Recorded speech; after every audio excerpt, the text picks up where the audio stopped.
Bonjour et bienvenue dans notre deuxième consultation de plaies et cicatrisation partagée. Aujourd'hui, nous allons traiter deux cas cliniques d'ulcères veineux avec des problématiques lors de la confection du pansement. Mon objectif est de poster une vidéo par semaine de consultation et plaies et cicatrisation partagée. Je vous souhaite un bon visionnage de cette deuxième CPECP.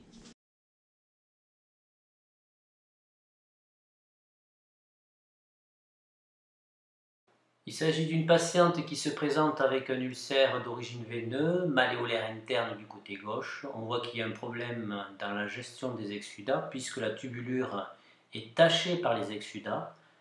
Ce qui veut dire que le pansement secondaire est dépassé par la quantité des exsudats, il n'est pas assez absorbant, les exsudats ont franchi la dernière couche du pansement secondaire, comme on le constate ici. Ce pansement secondaire est un bactério-absorbant. Nous allons défaire le pansement pour découvrir la plaie sous-jacente. La quantité des exsudats est mon critère principal dans le choix du protocole de soins. Elle va être évaluée en fonction de la saturation des pansements primaires et ou secondaires. Ici, on voit qu'il y a une saturation majeure. C'est un ulcère qui a bénéficié d'une détertion autolytique à l'aide d'une pommade à base de sulfandiazine argentique dans un premier temps. Ici qu'il existe une dermite inflammatoire, une zone volumineuse d'atrophie blanche qui correspond à une zone d'ischémie cutanée par occlusion des capillaires du derme au sein d'un tissu fibreux.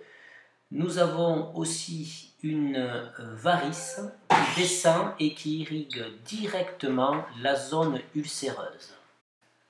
Je nettoie dans un premier temps la plaie au sérum physiologique. L'objectif est d'enlever le surplus d'exsudat qui pourrait stagner au niveau à la surface de la plaie. Cette plaie est en phase de granulation. Il n'y a aucun intérêt à nettoyer une plaie avec un antiseptique qui de plus pourrait être délétère sur le tissu de granulation. On observe comme troisième trouble trophique d'origine veineuse sur cette jambe la dermite ocre qui correspond en fait au passage par l'hyperpression veineuse des globules rouges dans les tissus environnants qui libèrent le fer contenu dans l'hémoglobine et c'est ce fer qui est responsable de cette coloration ocre constituée de la jambe.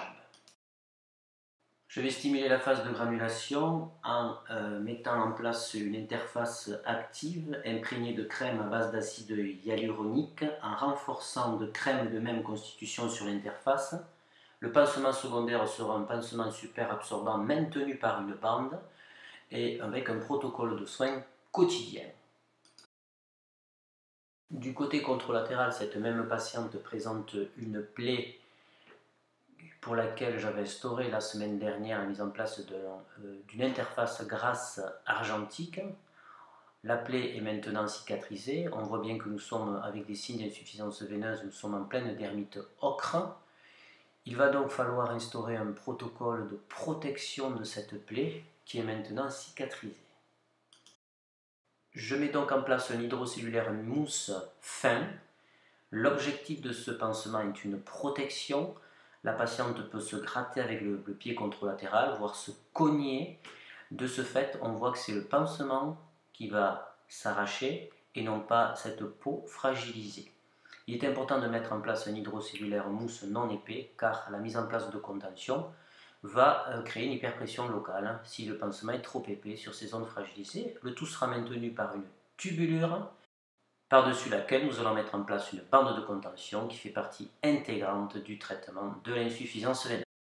Je vous montre ici deux photos prises en consultation sur des patients qui présentent des atrophies blanches un peu plus typiques que celles que vous venez de voir pour que vous vous rendrez compte vraiment à quoi correspond ce trouble trophique d'insuffisance veineuse.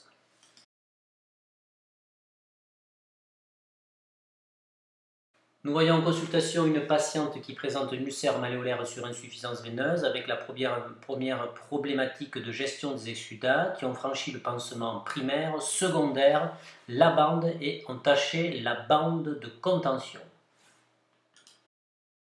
J'enlève la bande et je découvre avec vous le pansement secondaire qui est en fait un super absorbant, oui. Donc nous avons ici non pas une problématique de pansement mais du positionnement du pansement par rapport à l'ulcère. J'enlève ce pansement et je constate effectivement que nous avons un pansement qui mesure 20 sur 10 cm et que la plaie était située sur la partie distale du pansement. De ce fait, ici, et alors que la plaie aurait dû se situer ici, je pense que le pansement a été mobilisé dans la journée, donc fuite d'exsudat dans la partie distale du pansement. J'enlève l'interface grasse pour découvrir un ulcère veineux principalement recouvert de fibrine. Nous allons voir si cette fibrine se laisse travailler à la compresse. Donc je vais nettoyer cette plaie avec une compresse, un bébé de sérum physiologique. En fait, la patiente est douloureuse lors du passage de la compresse, donc pas de fibrinectomie mécanique possible. De plus, on ne peut pas se lancer dans une fibrinectomie autolytique à milieu humide puisque la plaie est elle-même hyperexsudative. Stagnation des exsudats au niveau de la peau périulcéreuse est responsable ici de phénomènes de macération. Nous allons pallier à cela en mettant en place une pâte à l'eau en protection au niveau de la peau périulcéreuse. La fibrinectomie mécanique n'est pas préconisée ici. Deux raisons principales. Le passage de la compresse est douloureux, donc impossibilité de travailler avec une curette ou un bistouri. Deuxième raison, la proximité de la malléole au fond de cette zone d'ulcère située en malléole interne. Nous allons donc mettre un protocole à base d'alginate ou d'hydrofibre. Le pansement secondaire restera un super absorbant avec la nécessité de mettre la plaie au centre du pansement afin d'éviter la fuite des exsudats que nous avons constaté lors de la découverte du pansement. Mise en place de bandes de contention matinales, il s'agit d'un binôme, soins locaux et bandes de contention. Ce sont deux éléments indissociables pour obtenir la cicatrisation. Aujourd'hui donc, nous avons vu des troubles trophiques dus à l'insuffisance veineuse, la dermite ocre, la dermite inflammatoire, l'atrophie blanche. Nous avons vu que la gestion des exsudats était un point primordial lors de la confection d'un protocole de soins, avec la nécessité de changer le pansement secondaire lorsqu'il était trop saturé, et lorsqu'on mettait en place un pansement super absorbant, la nécessité de bien positionner ce pansement par rapport à la plaie d'une part, et lorsque ce pansement est situé dans une zone de mobilité, de bien le stabiliser pour éviter qu'il se mobilise pendant la journée.